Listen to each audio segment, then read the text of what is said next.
Hi everyone. I think I'm just gonna miss both English and Car. So thank you very much for um, coming on board. So my name is Otis. So I just want to say thank you to everyone that is watching today. So today we'll be looking into a significant grassroots movement that has been gaining momentum in Delta State in Ekaland, and the call for the creation of Anioma State, and more specifically, the renewed push by the Igbanke people to reunite with the Eka speaking, Eka Anioma speaking brothers.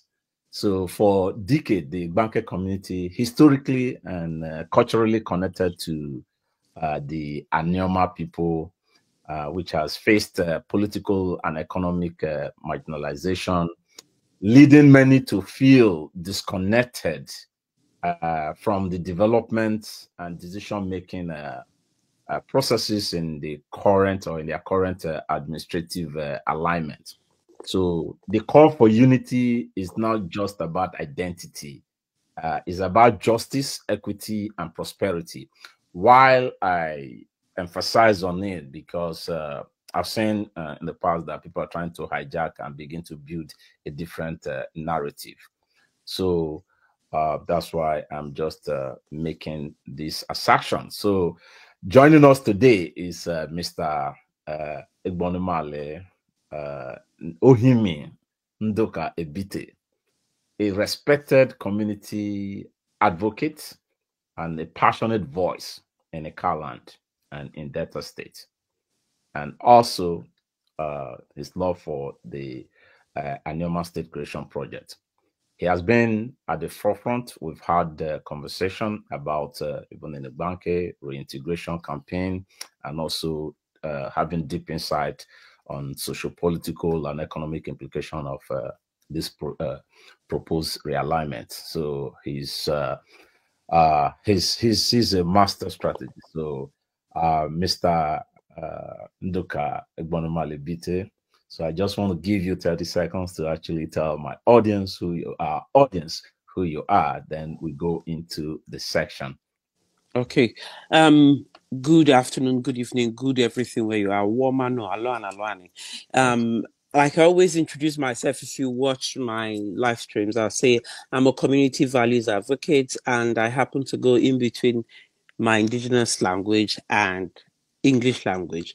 Lucky enough, I share the same indigenous language with the presenter, Mr. Otis Alimeke, and my name is Igbon Male, and I have my own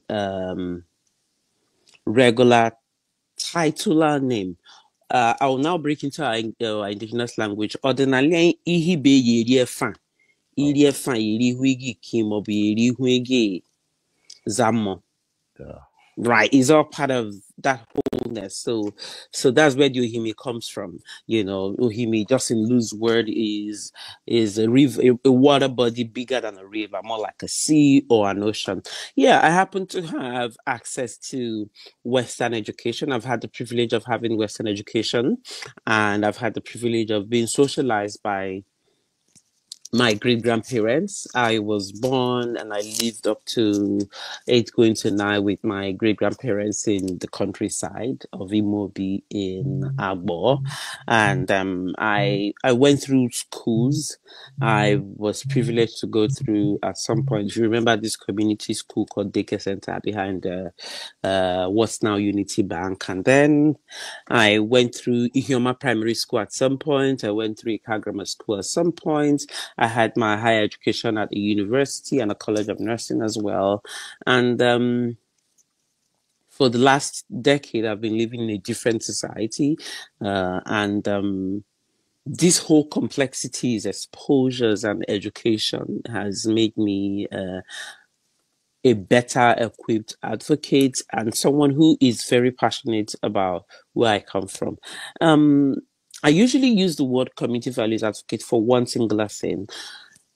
Nigeria is a very ethnic state. If you really understand the formation of the space we call Nigeria today, you will realize that is an amalgamation of different ethnic nations. And this amalgamation of different ethnic nations has its own plus and minuses, just like everything in the world. Nothing is all positive. So having that amalgamation tells you you're principally from your ethnic nation and then the Nigerian state.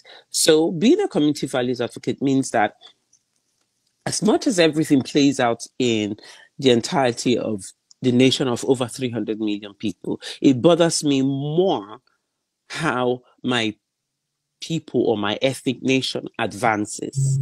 And our advancement goes a lot of ways, carrying along our culture, our spirituality, our involvement in politics and in policies, as well as how we get into mainstream modern life. Because we like it or not, there are some parts of our old life that's being shared as we evolve into a more modern life. Like my brother Otis has rightly said, we'll be speaking our indigenous language and, and English language. You could see that it was an interruption. So, yeah. Okay. We're back now. So yes, as you were rightly saying at some point, that our mixture of both having access to Western education and our indigenous language is the reason why I'll be going in between these two languages. And because I am an ethnic community values advocate, it's important how our ethnic nation makes progress, because it's easy to always think everything on a whole.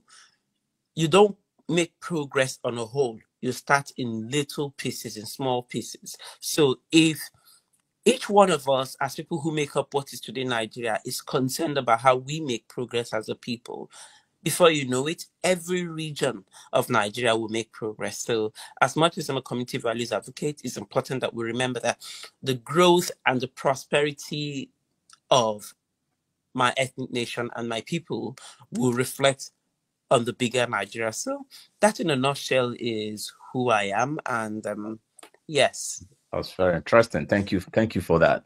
I really appreciate that. So the next, what we're going to discuss, our next conversation is going to be on our background and identity.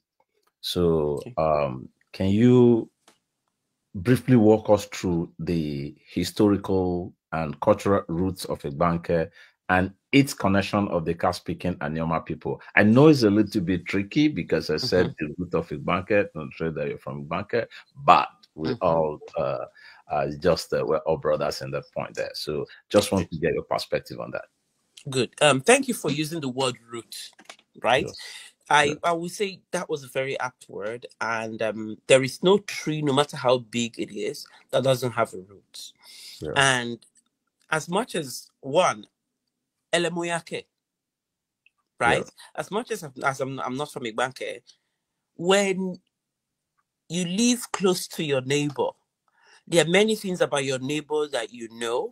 No. Yes. As much, if not as much as your neighbor, but to a very healthy extent. Yeah. And onye bikumonye nwene.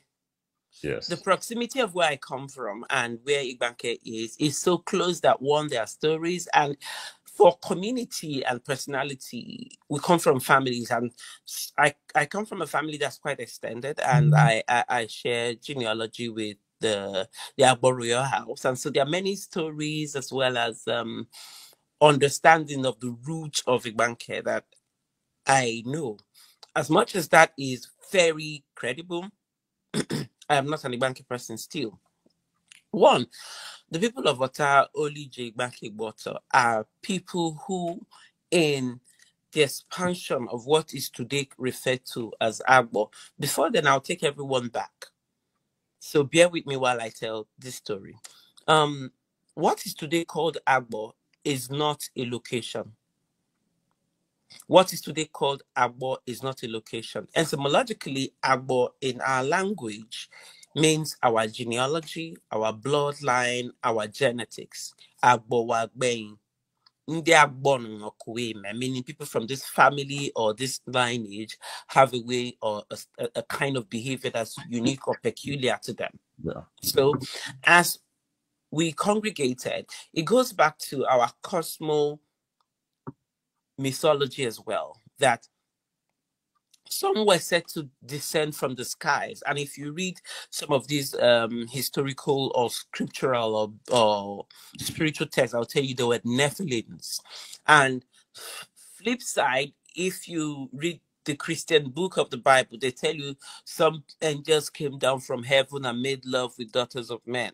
So there was that angle of, I'm using these relations to actually explain this, not that it is exactly that. So you could understand what Nephilims are and people who were said to have descended from the sky.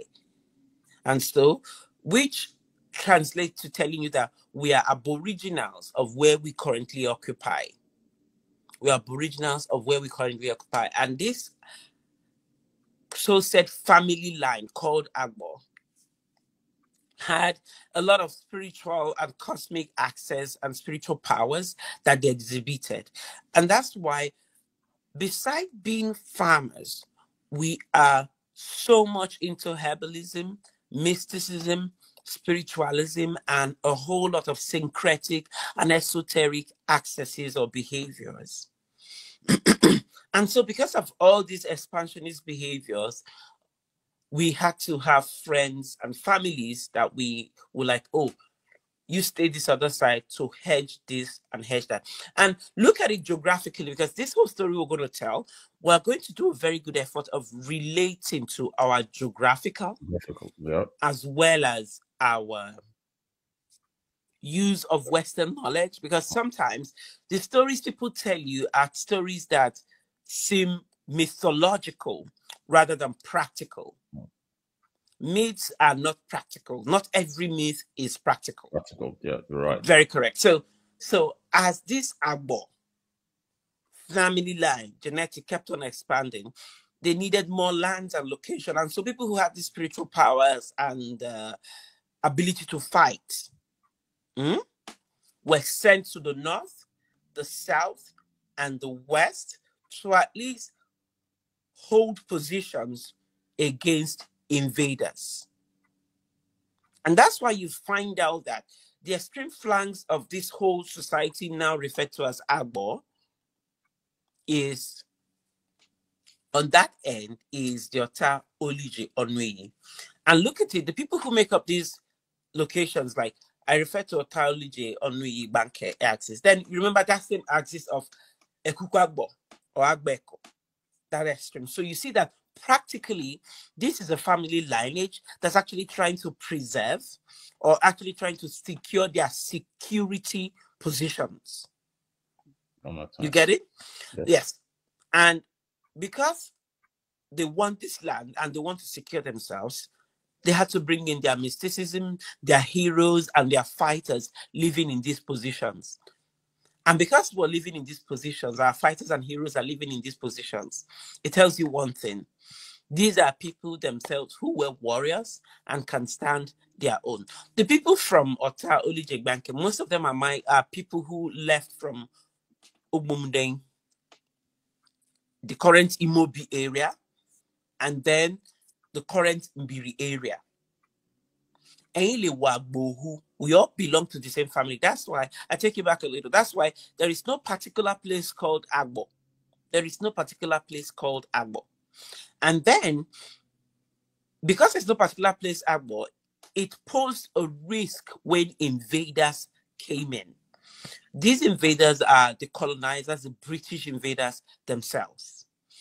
Everywhere you go around the world, you find that kings or leaders of society are denoted by the landmass, not by their genetics or their family name. I'll tell you, the current king of Agbo is not a location. Agbo is a bloodline. What we have as the main urban area is Orogodo. What people call Agbobi today is Imobi. What people call Agbonta is Omirije. Okay. What people call Ekuku Agbo is Agbeko, Agbenjemeko. Because it was a forest, they needed to hold down that place, and it was a fertile line. Back then, Ake was a very huge deity, right? You say And people, Ake? Ake, Okay. Yeah. Ake was a huge deity, right? And then let me explain our spirituality so you understand. Echeka, mpumaleke erefe sango, erefe olokun, Yeah. erefe ake, erago iyakwa, mobo erago rogodo. Okay. These are all elemental worship systems that actually revolve around the element of waters, service of body of waters. As much as we all have our Christian religion is good, I want you in this conversation to engage with me on that level. It's very, very important. Yeah. Yes. So as these devotees of these spiritualities happen, it happens that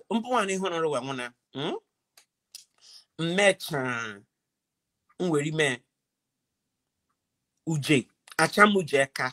Icheka in English translation is initiation or mentorship or process of spiritual guruship, raising someone to understand spiritual principles. That's what church people today will call discipleship. That's what church people will call mentorship today. Mpone mecha ujeka. If a time comes as Onya Chaneka or Ezedibie or the one who introduced him into the spirituality, that I am being asked either as a warrior or as a medicine man, a spiritualist or a mystic to go to an area to secure it on behalf of the family or the king. Yes. 1 minute. So I want us to understand people who are watching us. These were pre-colonial era. This whole story is a pre-colonial era, prior the invasion of Britain and before Britain, Portuguese, because the Portuguese were the first people to come into our space, not the Brits. But the Brits were the number one people who used more brutal force. So this was the invasion of Europeans of any space and name. Remember this. In this conversation, it's important that you realize that the creation called Igbanke and Igbanke Ketitoli, John Nui, Orada, every one of them, Ota, is not something that happened yesterday, 1930 or 1960. No. Any document circulating 1960, 1930 is fallacy. We've been existing from the 12th century. Some will tell you 1220 BC. I'm glad that you actually pointed and questioned that status quo. So that's, yes, no. When someone wants to, then I flip around a little. When someone wants to start telling your story the day he felt he has access to some documents, he's telling you lies. Because your ancestors have been existing before the invasion of British people who brought their English language and their Western or European ways of lies and life. Yes. Right. In our language, life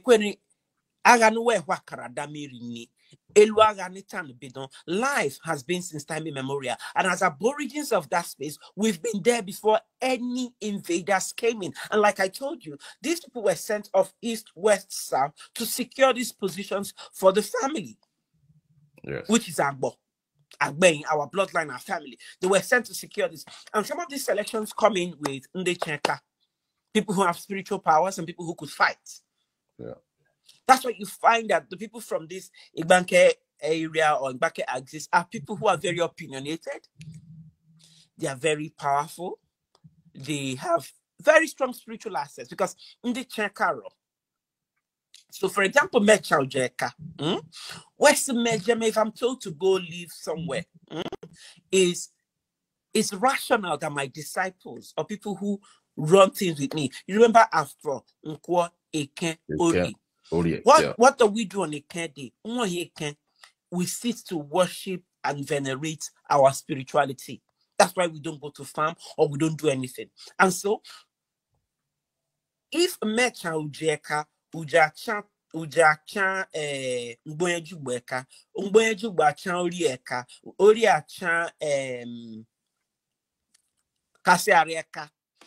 On a day, they all come to my house and my temple and my shrine. I'll remind you that when any person from our family line is born, you have your ehi. You have your olokun, you have your ake. It's made in a clay pot, some water, some concoctions. They wash your hair, they take your nails at birth, they take your cut your hair. Yeah, we'll talk about this as this whole thing goes. So, so these whole people that are disciples under Minden Checker, if I'm sent to say, for example, Igbanke, they will come with me because they're disciples, and we'll go set up there, right? And because of this, this is how we have these meetings across of all these kings. Remember, the word king is foreign to our culture. Exactly. So when you hear the word king, etymologically, you just go straight to the British Eurocentric description of the word. Yes. Obi Mobweze is just a leader. Onye Kineng. And how we get to kingship or leadership, or what they now call kingship, is through spiritual means, physical means, and mystical means. I think we're going to come to that. Okay, so go around. were people who were devotees of Ake, and they went off. So from time to time, there were always conferences with them coming together with the what Yoruba people call Lori Ebi, your head of the family, with their meeting in Agbo. Okay. So there was never a time we are aboriginals to where we are. There was never a time we came from anywhere. We were there from inception. Great. I'm glad that you ended up with that. That's a strong emphasis. So thank you for that analysis, and it does make sense. And this is I've been having conversation with quite a lot of people, but one thing I discovered that the conversation is centered post-colonial, not pre-colonial. So which has caused a lot of confusion within our communities today. And which is making us, some of us, intellectually dishonest. Either we willfully ignored it, or we just want to go with it with some obvious reasons. And that is why these what we're doing is very, very important to me. So going back for some of the things that you said, like many people may not know that, just like as you pointed that out, which is the direction that I actually want us to go everywhere, meaning Igbankers and Ika people. So it's not just about fighting ourselves based on what the British have written about our existence. So many people may not know that Igbanke shares linguistic and cultural similarities with the Anioma region.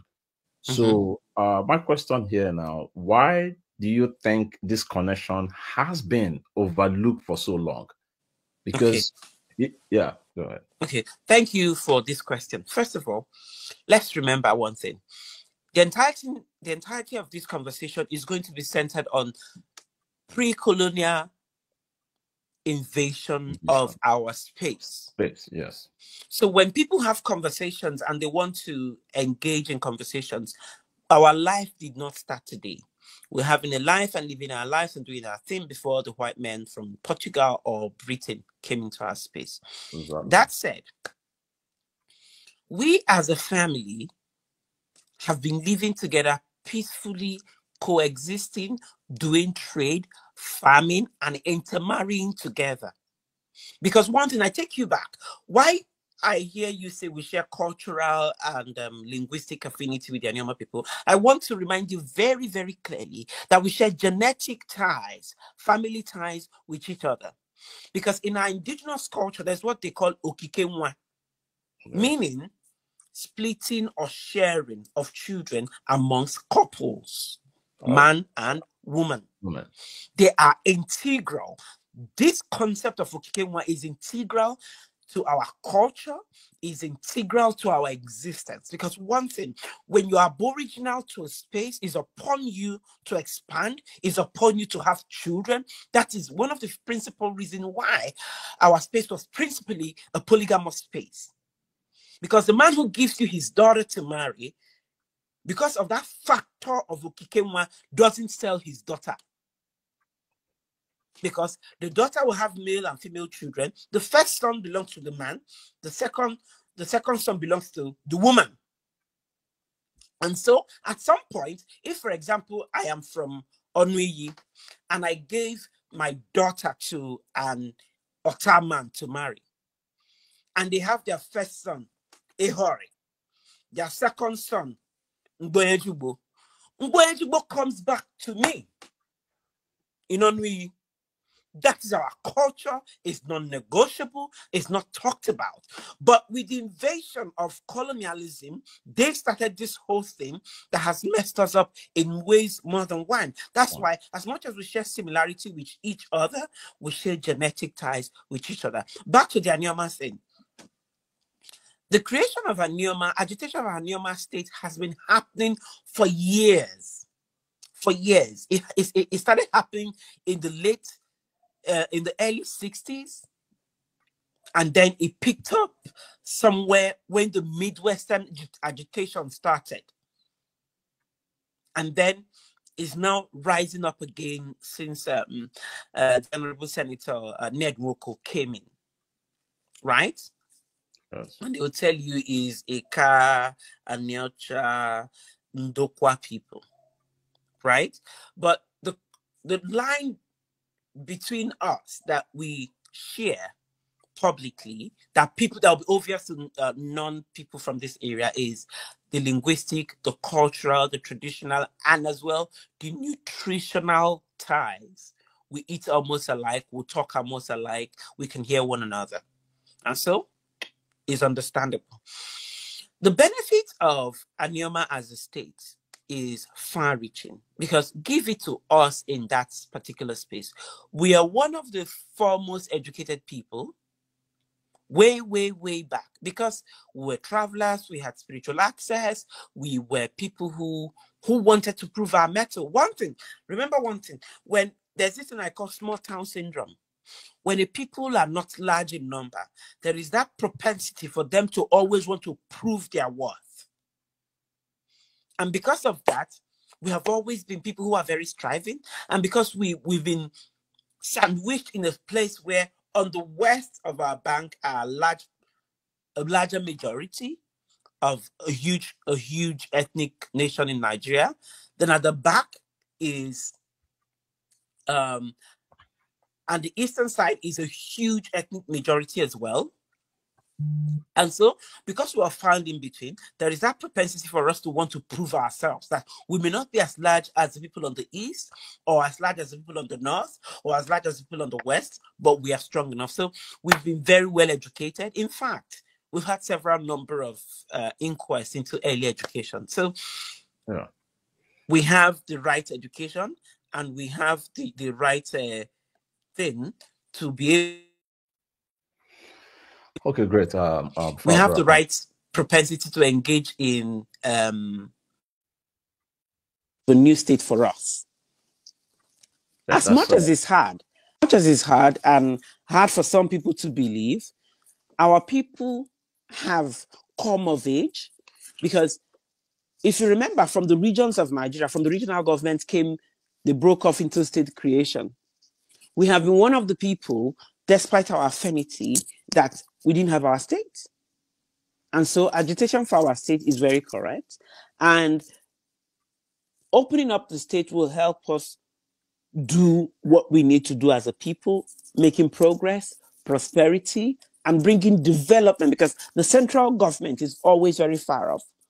But having a Anioma state will domicile governance closer to us. It will bring Abuja closer to us. We'll have our own number of representation, because right now, if you look at the Senate, we share between 3 major blocks of ethnicity, or the ethnic nation. You look at the House of Reps, we share amongst several ethnic nations, or several members of our family. So we are not being represented appropriately per our number and per our influence. You know, we must have said everything, but this brings it to note that despite having Africa's who is who over time, from your years, even like Okorewa, them, Dr. Okorewa, who was in Africa, who was instrumental to a lot of government policies around Africa, despite even having people who were like commissioners for health back then in the Midwest, and having countless number of professors. And in recent years, we've had people who end up becoming the governors of the Central Bank of Nigeria. We have had people who ended up becoming chief of defense staff in a country of over 300 million people. Yet we don't have a state of our own.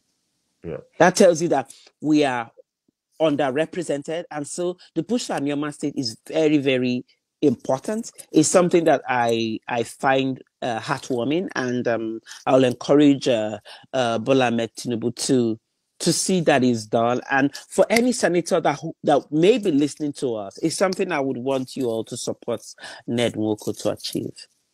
Yeah, thank you very much, at least mentioning that. What you said is right, because Anioma produce captains of industry, and also have one or two of the most decorated generals in the Nigerian army. So, and also, like you say, academias also, so have quite a lot of them. So thank you that we are talking about the Anioma. Now, some may argue that the state creation may not necessarily solve local economic problems, because you made mention of that. You talked about representative. So I'm going back home now to remember that we talked about the reintegrating Igbanke and all that. So what makes Anioma State a viable solution for Igbanke? Good. Anioma State is very viable on its own. And including Igbanke will make it way more coherent, beautiful, and truthful.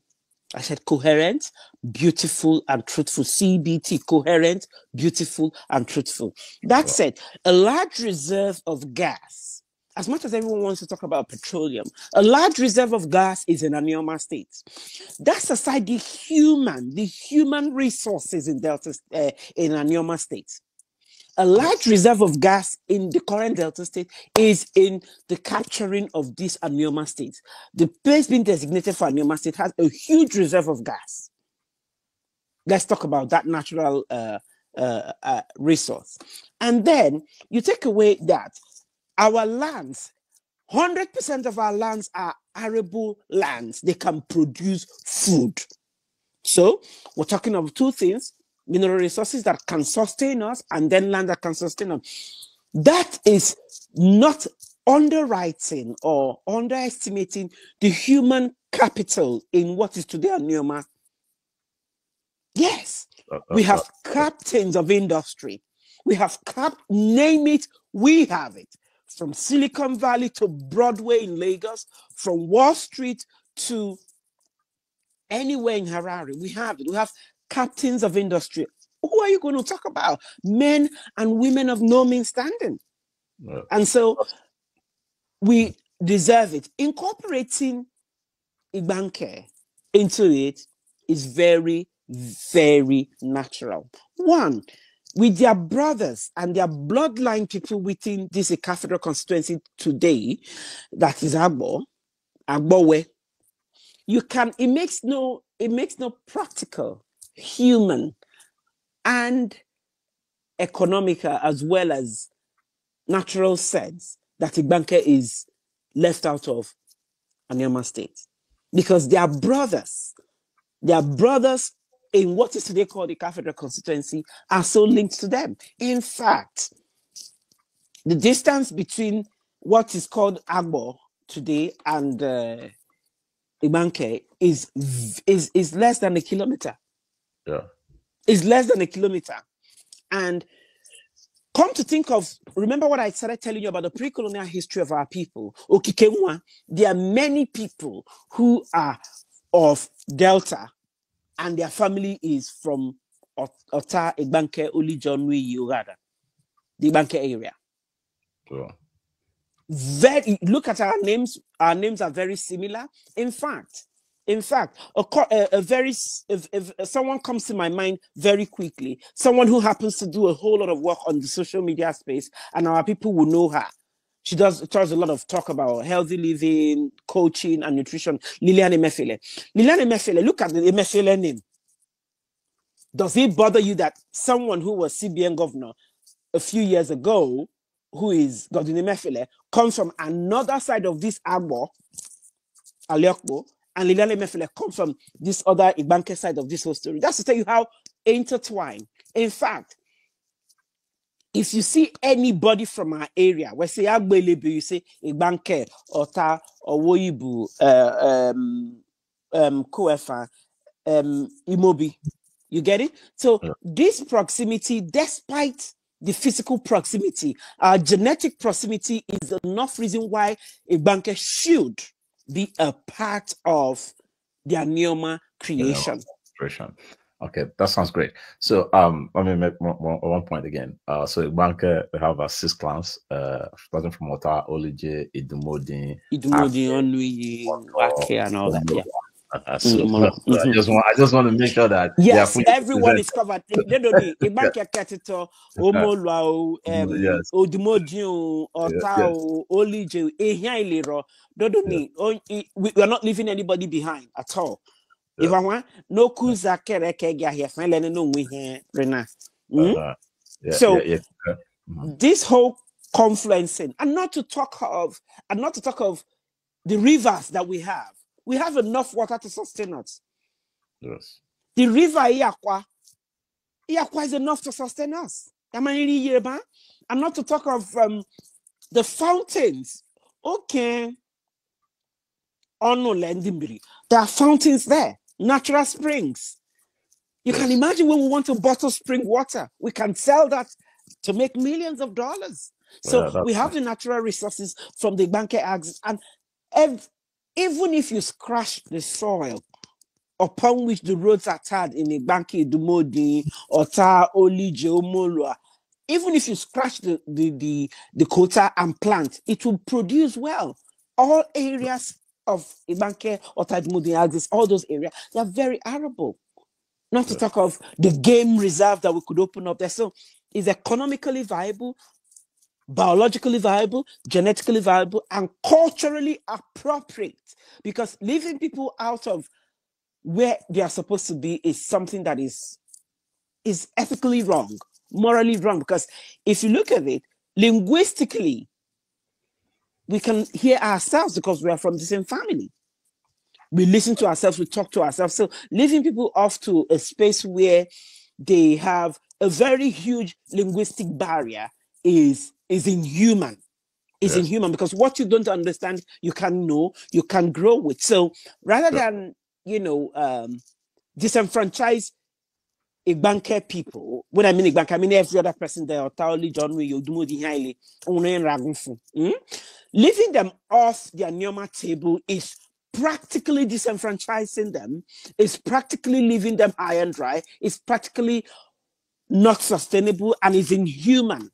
Very, very inhuman to do that, because the family cannot live separated for that long. So yes.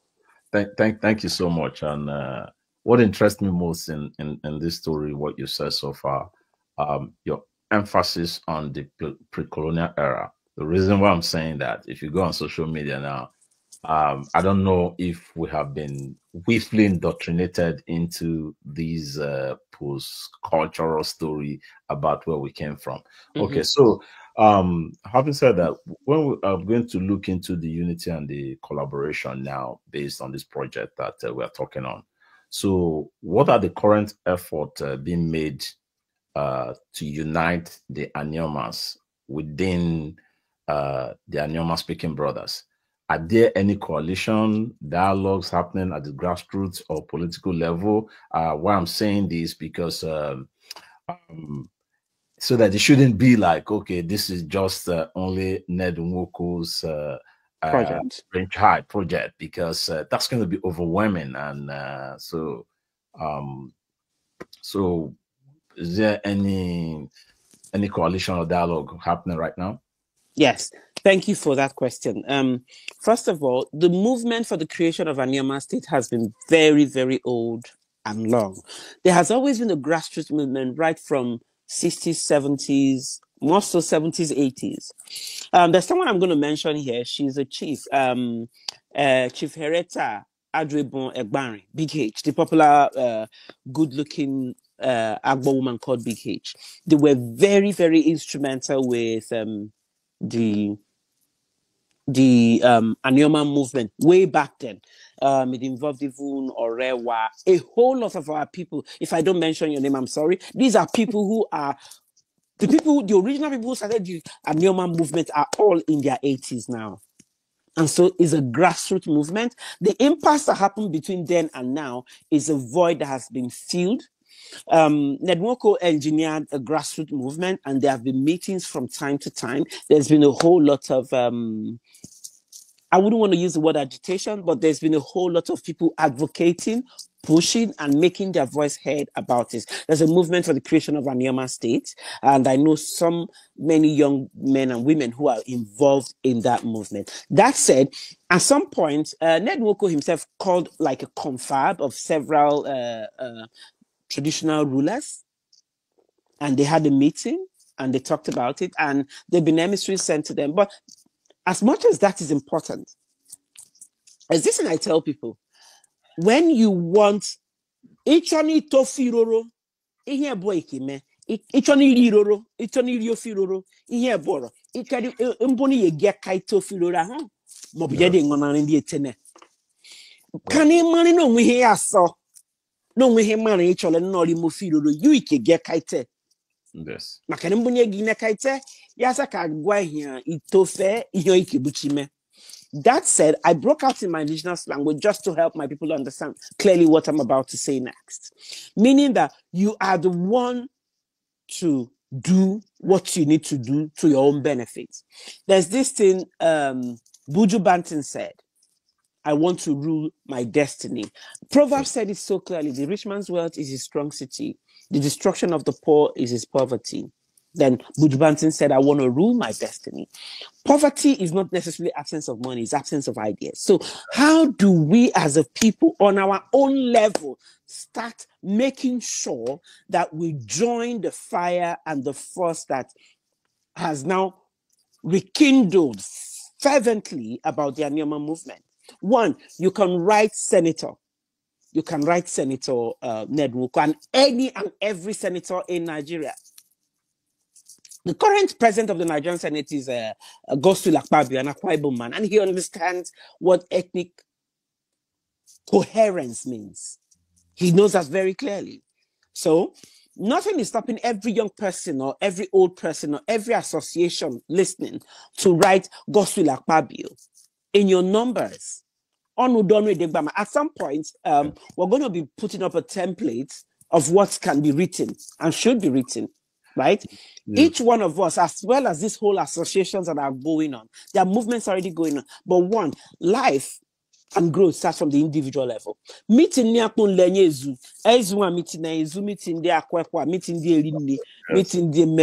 all the associations we have across the world and even at home in Nigeria and even more so in our own location. Daily pahwan reato meeting hulon wezu eleni gi jesu so leni wegi onya meeting no meeting hwan hwan jokode do ekwa eli kun ozu so kwa gi meeting eli ni akpo gi meeting. Call yourselves together, right, to Godswill Akpabio, to we have 3 senators in Delta State, we have 3 senators I think in Edo State, right, to all the senators that you can lay your hands on.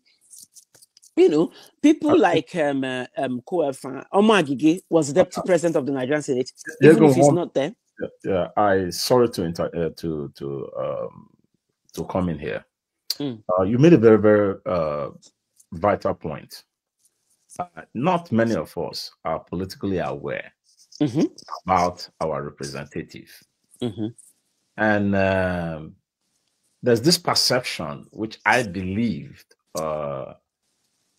For wrong reasons, or some of our elected officials believe what that's what I think is in their mind, and that perception why this thing could get very, very important for us to drive that home, because the perception is it looked like our elected representative that we elect them just to help their own family. Yes. Because so what you're saying now, there should be political awareness Yes. Do we know that they can work? Where are their offices? Okay, good. What are the mechanisms? How do we get to these officers? Okay, good. How do we First get of to all, these representatives?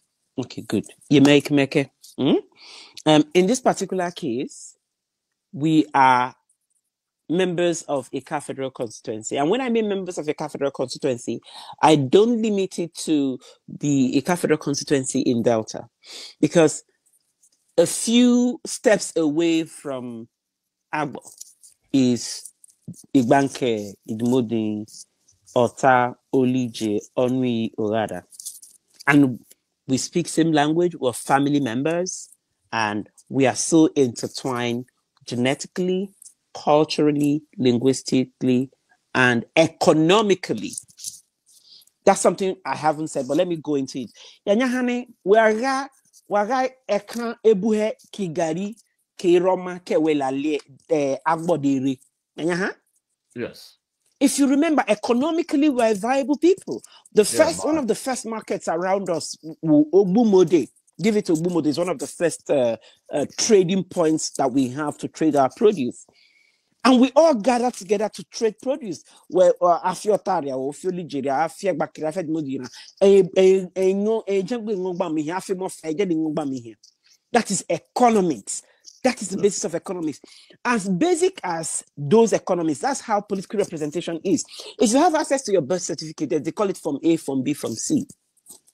The Form B, the Form C, and the A is because two of those copies belong to the state government and the federal and the state, and those are the copies that the government borrows on your head. Which means all the money Nigeria borrows from IMF or anywhere they borrow, all of us, they're part of people when they owe that money. Yes. Because now our population make them. So when we have these representatives, they are working off our ignorance. Exactly. Yeah. They are benefiting from our ignorance, from understanding political procedures. One, democracy. Demo means population. If you don't use Yes.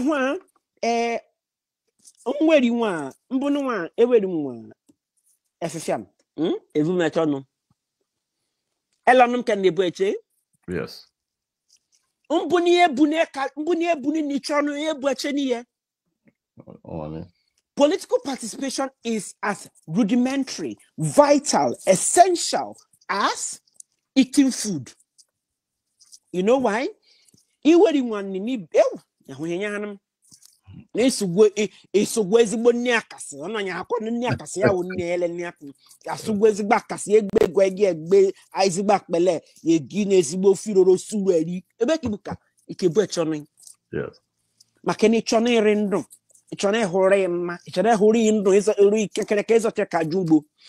That's how politics is to you. When you refuse to participate in politics, you are destroying your own self. It's as good as choosing to starve yourself. Because on that note, if you refuse to be in politics or refuse to engage practically in politics, you're choosing to starve yourself, because politics and policies affect you. And so, in Kafeda constituency, we have someone who's in the House of Rep, Victor Nwokolo. They have their offices. They're supposed to have their constituency office. He has one, even if he's not operational. But at their office, the Congress in Nigeria, the Senate House, that's the Senate and the representatives, you can write them. DHL, you have the address. You can also always Google and have the address. But when if you can't write them, good. How many of us here, we have daily newspapers, Alien? Yeah. A few of us, let's start with anyone. You start by giving example with yourself before you give another person example. Any lady will bodebo, for example, night to $33. Sustain. We can sustain weekly open letters to Godswill Akpabio as the president of the Senate. And we can copy every senator in Nigeria, even when we may not have their numbers or their office. Then another thing we can do is NTA International. Yeah. After editing this, NTA International should hear our voice. every one of us who come online, if you have any social media platform, TikTok, Facebook, Instagram, Twitter, anyone, talk about the politics of your people. Yeah. It's on all of us to talk about it and to get involved now. You know, the point that you made was that when I came out on my National Youth Service Corps in Ekiti State, and Ekiti Kete, Ekiti so Kopa.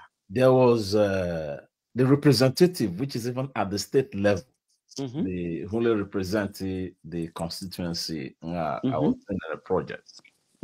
So I went to the state house, to the assembly, the representative with my project album and my project proposal and everything. So I actually got the contact from one of the locals within there was the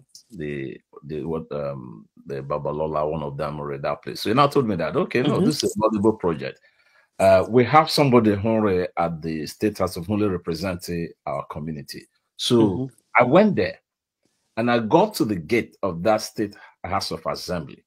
And I mentioned his name that I'm coming to see this person from Ikole Ekiti. At that point, the guy not only asked them to come in, he came out to meet me and took me to his office, to the office. Because that is their job.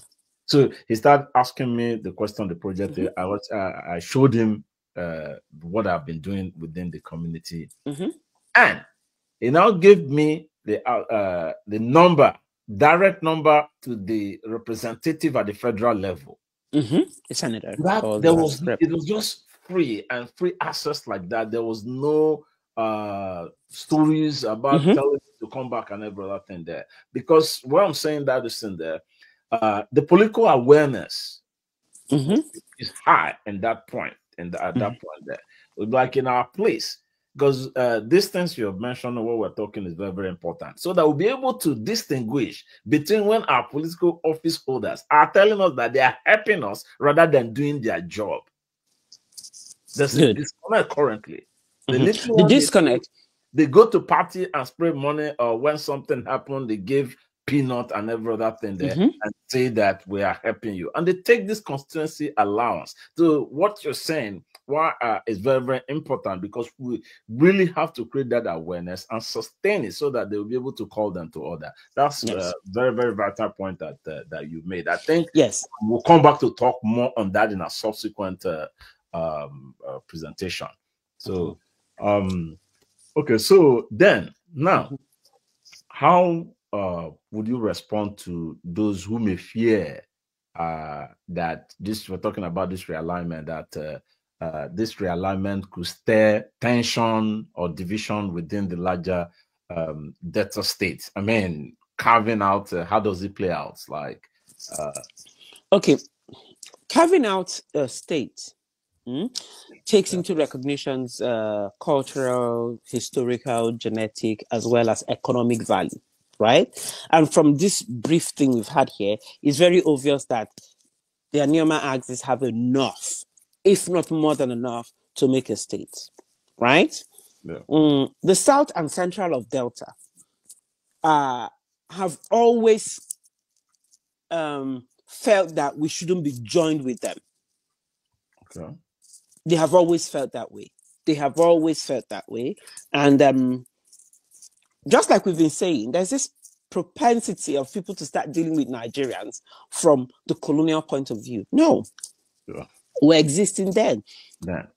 South Central always felt that they should be the ones called Delta, not us. You get it? So carving out Anioma will help them because they've always loved it. They've always felt that we were eating their oil money and benefiting from them. Yes, as much as it's hard, that's been the whole notion from time. Remember when it was Bini and Delta, they said, these other people are benefiting because of our oil, right? That's the same perception and stigma they have around us. So expanding the Anioma thing to include our family members from the Igbanke axis is the right thing to do. And I can assure you, the South the Delta South and Delta Central will be very, very happy that Anioma is created. For real, because jocularly or seriously, they've always alluded that they are the real Delta, that we are not the real Delta. So they would want it that they want to be on their own and, enhance their own family ties. Because, so is ripe, and I welcome it. Yeah, thank you for that.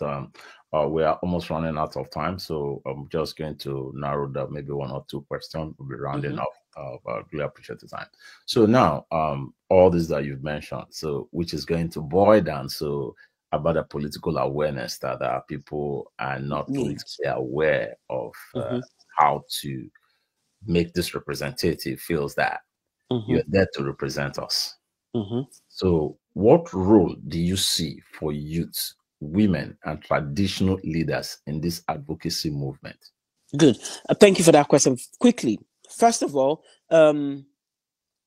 we are the ones to save ourselves. No one is coming to save us.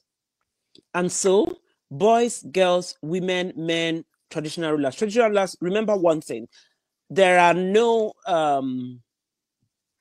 constitutional roles for traditional rulers in our area. So in Nigeria, but the more you make yourself available for your people to carry their cause and to move into creating Anioma, the better for you. Young men, young women, I want you to know one thing. Is your job and your responsibility to feed yourself, and that is as equally responsibility of yours to make sure that your politician hears you, because every single budget in that country is about you. You like it or not, you're held responsible. So gather yourselves in any form or shape that you can. Write, talk. We all have Facebook or social media. Every young person on social media, start talking about politics, start talking about politicians, start talking about this state creation. The young boys and young girls, you can do that. Get your mothers to get involved. Even in our churches, yes, our pastors, we can't say and not talk about them. Our pastors and church leaders, PFN, CAN, and all that. You people need to get involved, because it's the people that are prosperous that can pay tithes and offering in your churches. People that are hungry cannot appropriately serve God well. And creating Anioma will help our prosperity in a lot of ways, more than one. So pastors can come together. Your church is a non-governmental organization. That's why you have your CAC registration. You can write, your church can write, because your disciples or your members are part of this community that needs to have this cohesion and this economic alliance called Anioma State. So churches, boys, girls, and men and women, write. Because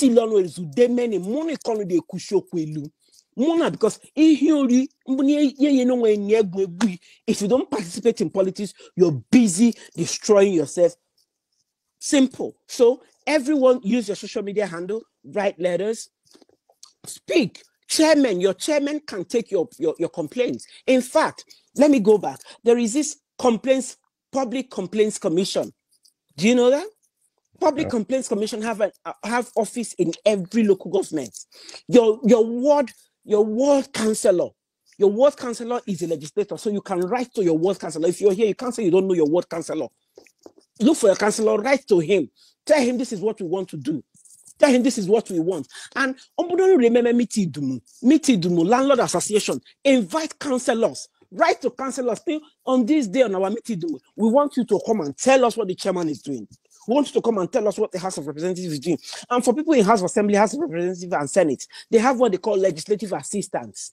Whenever any House of Assembly member is from your area, either at the state or the federal level as House of Rep or Senators, they have legislative assistance. It's on you people as your community, everyone, to start agitating that if we have a senator or a House Assembly member, we should have legislative assistance coming from our own area, so that when we have issues and complaints, we can write to those, or we can easily grab that legislative assistance to get a hold of their boss.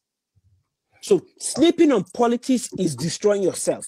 When you don't get yourself in advocating and speaking up in politics, you're destroying yourself, you're starving yourself off, and you're destroying your own people. So everyone get on board. Thank you so much. Thank you for sharing your time. and your voice with us. Your advocacy shed light on the broader question of equity, representation, and belonging in the Anioma and Nigerian federated structure. So, as I just want you to give us as part of your closing remark, which is going to be what message would you like to send to policymakers? Because you've revealed quite a lot of things, and I think we're going to come back to take each of these points. Yes, to policymakers, there are three things: policy, people, and police. They are all P's, and they involve persons. So these 4 P's. 1, every single policy affects you. A simple thing is where they cite primary school. If the primary school is not in your area, your children will trek 1,000 miles to that primary school. So, and for our policymakers, is having this shut down or deliberately deceiving the people is wrong. The people own the power. And so, but for the people, do not abdicate your power. Do not feel powerless, and do not think you, by not participating, if you refuse to participate, or you choose ignorance of refusing to participate, you're undoing yourself, because you will leave the representative to just eat your own and his own together. The thievery we are having in Nigeria today, we can call it corruption all we like. The corruption in Nigeria is because the people in our country, or our own people, are refusing to participate wholeheartedly in politics. If they know that, we know that this budget said they have 10 naira to buy this water bottle.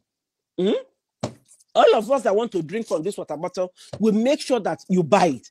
If we keep telling you buy out, you will buy it. So the corruption in Nigeria is because the people are refusing to actively participate in politics. Yeah. Thank you. Yeah, thank you so much.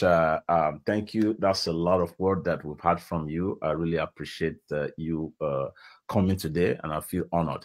And there's something that I forgot also, so I just want to say it so you can close with that. And this is about the Igbanke course. Yes, the Igbanke course is a lot of people are going to the rile up or going to the left without actually discussing the matters of common interest that is affecting the community as a whole, politically, economically, and otherwise. Yes, the matter of Igbanke is very important to me, because Igbanke is family. I'm bringing it closer to myself. You always remember when I said that Igbanke is family, and if you leave your family members out for 100 years away or 200 years away, this whole brouhaha happened with Agbo Central or Agbe, our family, and this Igbanke, this happened during the reign of Den or Big Benoba, and that is over 200 or 100 years ago now. And so, even if a man leaves a location 100 years ago, he hasn't changed. He's from that same place. And so we are all together in this as Agbo people. We are all together in this as a people who will need to advance. No matter how much anyone tells you, we are one. And re-engineering our oneness is something that we don't need permission for. Re-engineering our oneness is something we don't need permission for. And look, let me remind all of us, we have been existing before the advent of colonialism, before the advent of Portuguese or British people. So that life, as it was in the beginning, so it shall be, world without end. Because we need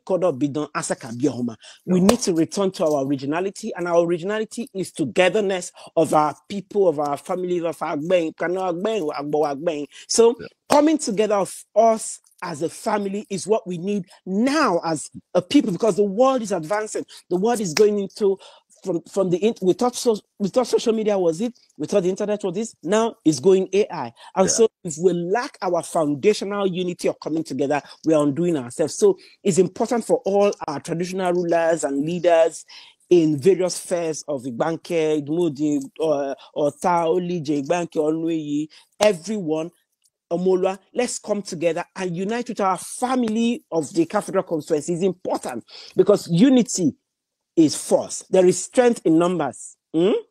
Onukokome ogbofife. Ire leize riono. Ebigu kawahunu we here gitataribewe. If we keep on dwelling on what makes us on what made us quarrel, we will be fools because other people will take advantage of us and they would ruin us. And that has played out. Look at as proximal as Igbanke and all other communities there east to the central Agbo. They haven't made any progress. Right. It hasn't, because the economy is truncated, because when the family is broken, and you want whether side Exactly. so it's for us to move on and find ways, a modern one, to remember our oneness more than our quarrel or enmity. Let's unite. Yeah, thank you so much. That's a lot. So, and you've kind of shed light on so many things, which will come back again and start taking each of that, because I strongly believe that political awareness is also very, very important, because, like as you said, they are acting on our ignorance. So, so we want to make sure that we distinguish between when our political office holders are helping, and I hate the word when you use the state resources to tell the people that you are helping. So be your job. Okay. Thank you so much. Thank you so much. I really appreciate it. So for our viewers out there, so you've heard. So what we are looking at is looking at the pre-colonial era, not post-colonial era. I've seen that's a lot of confusion. So that we'll be able to really find our identity. So I want to say thank you, Mr. Igbonimali, again. Thank you so much. So you make Alwado. Don't know.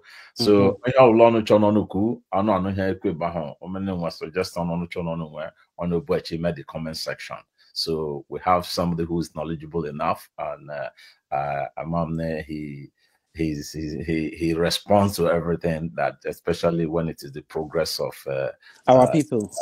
So that I know him for. I know him for that. So thank you so much. You make it. Yeah.